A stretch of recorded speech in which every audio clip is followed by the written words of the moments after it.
Hello guys, welcome to Algorithms Made Easy. In this video, we'll see the question palindrome linked list.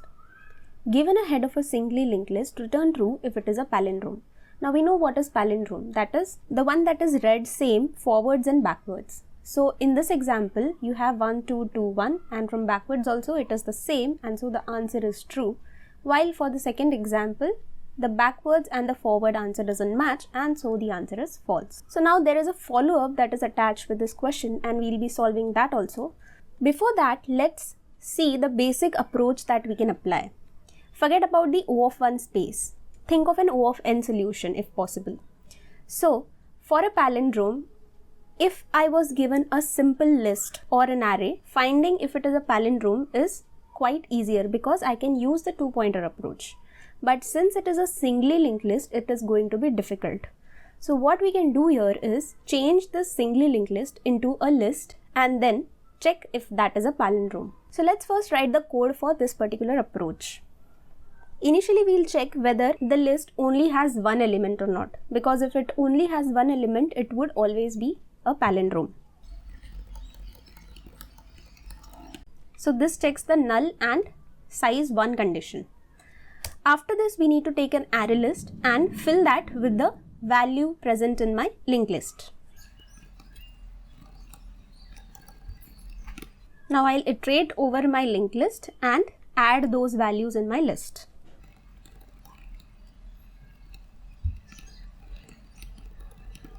So this adds all the values in my list. Now I can iterate over the list and check if it is a palindrome or not by taking two pointers, one at the beginning and one at the end.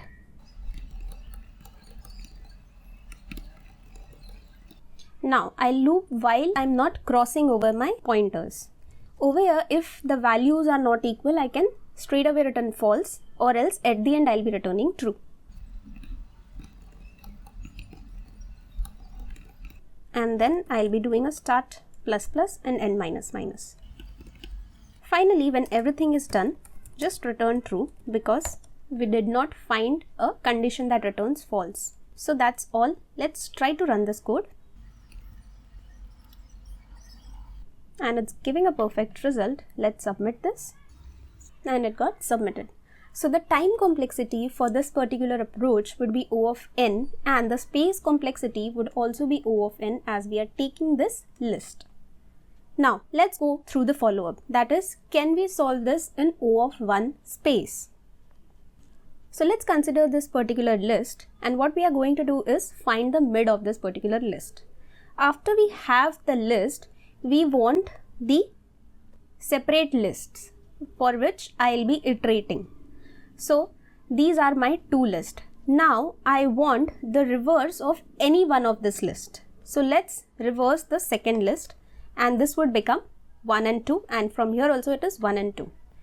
Now when I compare these lists, I'll get a equal value when I move in both the lists. So the head for my first list is this and for the second list becomes 1. Let's compare these values and since these are equal, we move ahead. Again, we move ahead and now we get a null and so that is the end of the list and we stop. Since all the values were equal, we can just return true. Now, so the basic approach over here would be find the mid of the linked list and break the list into two lists. Second is reverse one half of the linked list. Third is compare the elements in both the lists starting from its head. And if anywhere you find node that has an unequal value, then return false. Otherwise, finally you can return true. Now the question is, how do we reverse the list? Iterating over the list is easy because we just need to shift our head and compare. The tricky point is reversing a list. So let's see how we reverse a list. For that, we'll take this example that is 2, 1, 3 and we need to reverse this list and this is our expected list. So over here, we'll be performing these steps. So we'll take a previous node which would be null. Why? Because this will eventually become our last node which would be attached to null, like in this case. Then we'll loop while my head value is or head node is not null. And then I'll start on reversing this particular arrow. So for that, we are going to take a node next and then do a reversal. So let's see that visually. Firstly, we'll take a previous node which would be null, and then we'll start looping. While looping, we'll take a next that would point to the next of my head. And then what I want to do is I just want to point the next of my head to this previous node, and that is what I'm doing in the second step. That is pointing the next of this head to my previous. Now with this, I have reversed one node. Now I need to shift my pointers. So I'll shift head and previous, which would look like this. So my next would become my head and my head would become the previous. Now again, I have to repeat this particular process. So let's see what happens. I'll take a next and point the head dot next to previous. Again, I'll shift the pointers, and again I'll take a next and shift this head dot next to previous. And again I'll shift the pointers. Now my head has become null, and that's where we stop. And so this becomes indeed our reverse list. If you see, this and this both are same. So my head is currently pointing, or my previous is currently pointing to the head node.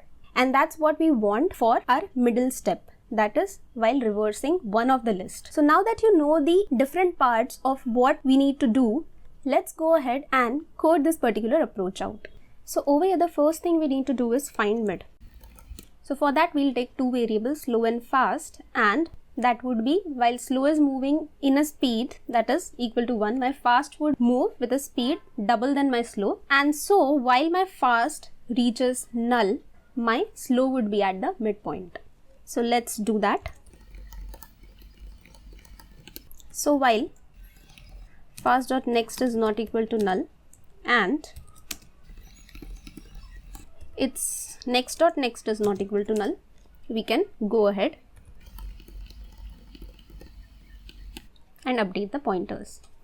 So over here, I'll get my slow and fast pointer at some particular position. Now let's say I had a list 1, 2 and 3.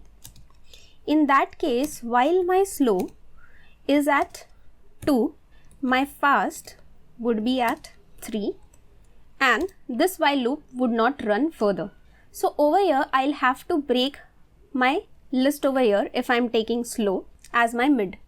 But I want to reduce the time I am spending over reversing this particular list.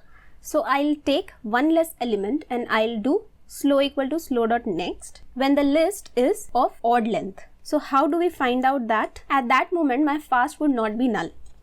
So if fast is not null, slow would be slow dot next, and this slow is now my mid, which is this one. Now the other thing that I need to do is reverse the list starting from slow. So I'll call a function reverse and I'll pass the start node in that. And to this, I'll have a return variable that would be the head of my reverse list. Let's take that as reversed head.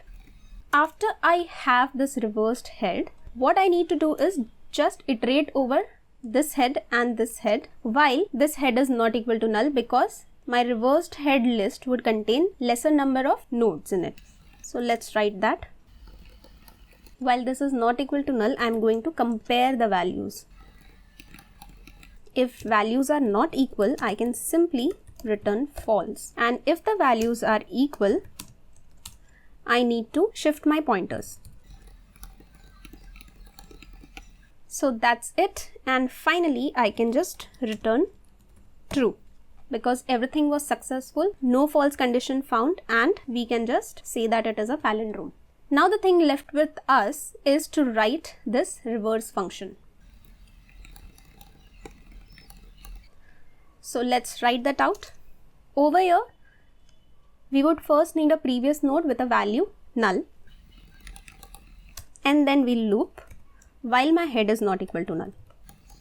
And over here, I'll take a next variable, which would be head dot next. Now I just need to reverse the next pointer and move my head and previous. So my head dot next would now point to previous, and I'll move head and previous. So previous becomes head and head becomes next. Finally, we return the previous because my head now is at previous node. So that's about the reverse function. We have already compared our two lists, and everything else is done. So let's try to run this code, and it's giving a perfect result. Let's submit this, and it got submitted. So the time complexity for this particular approach is still the same, that is O of n, but the space complexity reduces to O of 1 as we are not using any extra space. So that's it for this video, guys. I hope you liked the video, and I'll see you in another one. So till then, keep learning, keep coding.